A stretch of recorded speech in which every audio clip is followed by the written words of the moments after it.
ஆண்டவரும் இரட்சகருமாக இயேசு கிறிஸ்துவின் இனிய நாமத்தில் யாவருக்கும் அன்பின் வாழ்த்துக்களை தெரிவித்துக் கொள்கிறேன். அருமையான தேவ பிள்ளைகளே, புதிய நாள், புதிய நம்பிக்கை தின தியானத்தின் மூலமாய் இந்த நாளில் கூட உங்களை சந்திப்பதில் நான் மிகுந்த மகிழ்ச்சி அடைகிறேன். அல்லேலூயா. இன்றைக்கு கூட கர்த்தர் நமக்கு கொடுக்கிற வார்த்தை என்ன? செப்பனியா தீர்க்க தரிசன புஸ்தகம் 3ஆம் அதிகாரம் 15வது வசனத்தை கூட வாசிக்க கேட்போம். கர்த்தர் உன் ஆக்கினையை அகற்றி உன் சத்துருக்களை விலக்கினார். இஸ்ரவேலின் ராஜாவாகிய கர்த்தர் உன் நடுவில் இருக்கிறார், இனி தீங்கை காணாதிருப்பார். அல்லேலூயா. இஸ்ரவேலின் ராஜாவாகிய கர்த்தர் உன் நடுவில் இருக்கிறார், இனி நீ தீங்கை காணாதிருப்பாய். தேவ பிள்ளைகளை, ஒருவேளை பலவிதமான தீங்குகளை, நஷ்டத்தை, கஷ்டத்தை, போராட்டத்தை, பிரச்சனைகளை, வேதனைகளை அனுபவிச்சு ஒருவேளை ஏன் ஆண்டவரே ஒய் லார்ட் அப்படின்னு நீங்கள் கேள்வியோடு இருப்பீங்கன்னா, இன்னைக்கு ஆண்டவர் சொல்கிறாரு, இனி நீ தீங்கை காணாதிருப்பாய். அல்லேலூயா. தேவ பிள்ளையில் பலவிதமான தீங்கள் நெருக்கப்பட்டிருக்கீங்களா? சோர்ந்து பார்க்காதீங்க, பயப்படாதீங்க.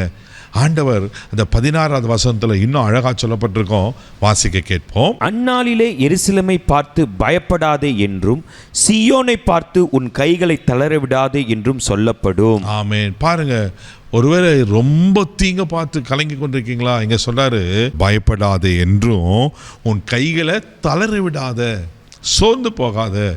எல்லா தீங்குக்கும் கர்த்தர் நம்மளை விலக்கி காக்கிறவரதா இருக்கிறார். சங்கீதம் 121:7 வாசிக்கிறல்லவா, கர்த்தருனை எல்லா தீங்குக்கும் விலக்கி காப்பார், அவர் ஆத்துமாவை காப்பார் என்று. தேவப்பிள்ளையில அவர் தீங்குக்கு நம்மளை விலக்கி காக்கிற தேவனா இருக்கிறார். வேதத்தில் அழகான ஒரு சம்பவத்தை பார்க்கிறோம்.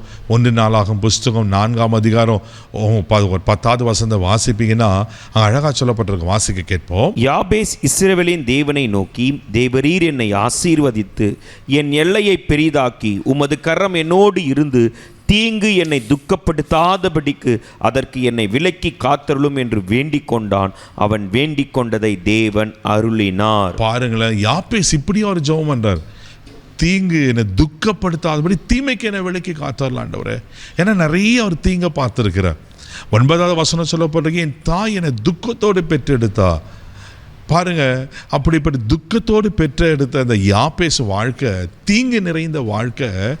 அவன் ஜெபம் பண்ணும்போது தீங்குக்கு என்னை விலக்கி காத்தரலும் போது அவன் வேண்டிக் கொண்டதை தேவன் அருளினாராம். அதே 9வது வசனம் சொல்லப்பட்டிருக்கோம், யாபேஸ் தன் சகோதரை காட்டிலும் கனம் பெற்றவனாக இருந்தான். அல்லேலூயா. தேவ பிள்ளைகளை, எந்த தீங்கு உங்களை பயமுறுத்திட்டு இருக்கு, எந்த தீங்கை பார்த்து நீங்கள் பயந்துட்டு இருக்கிறீங்க, ஆண்டவர் நீங்கள் சொல்கிறாரு, இனி தீங்கை காணாதிருப்பார். அது எப்படிப்பட்ட மனுஷரால் வர தீங்காக இருக்கலாம், பிசாசினால் வர தீங்காக இருக்கலாம், ஒருவேளை வியாதிகளால் வர தீங்காக இருக்கலாம். பயப்படாதீங்க, உங்கள் கைகளை தளர விடாதீங்க. எல்லா தீங்குக்கும் அவர் உங்களை விலக்கி பாதுகாப்பார், அவர்களை நிச்சயமாக ஆசீர்வதிப்பார். யாபேசை ஆசீர்வதித்த கர்த்தர், கனம் பெற்றும்படி செய்த கர்த்தர் உங்களை ஆசீர்வதித்து கனம் பண்ண உண்மையில் இருக்கிறார். கண்களை மூடி நம்ம ஜெபிக்கலாம். தகப்பனே, உமக்கு நன்றி சொல்லி நம்ம துதிக்கிறோம். ஸ்தோத்திரப்பா. அன்றே, இனி தீங்கை காணாது இருப்பா என்று வாக்கு பண்ண கர்த்தர். அன்றவரே, யார் யார் என்னென்ன தீங்கை பார்த்து சோர்ந்து போய் தளர்ந்து போயிருப்பாங்கன்னா, அப்பா யாபேசை கனப்படுத்தி ஆசீர்வதித்த கர்த்தர் இன்னைக்கு இந்த பிள்ளைகளை கனப்படுத்துங்க, பாதுகாத்துக்கணும், ஆசீர்வதிக்கும்படி ஆச்சரிக்கிறோம். தீங்கை நீ தொடாதபடிக்கு அன்றே தீமைக்கு விலக்கி காத்துக்கொள்ளும்படி ஆச்சரிக்கிறோம். தீமையெல்லாம் நன்மையாக மாற்றுங்க, ஆசீர்வதியும் பொறுப்படுத்துக்கணும். இயேசுவின் மூலம் மக்களும் பிதாவே, ஆமென். அவர் உங்களை தீமைக்கு விலக்கி காப்பார். தைரியமாக போங்க. God bless you.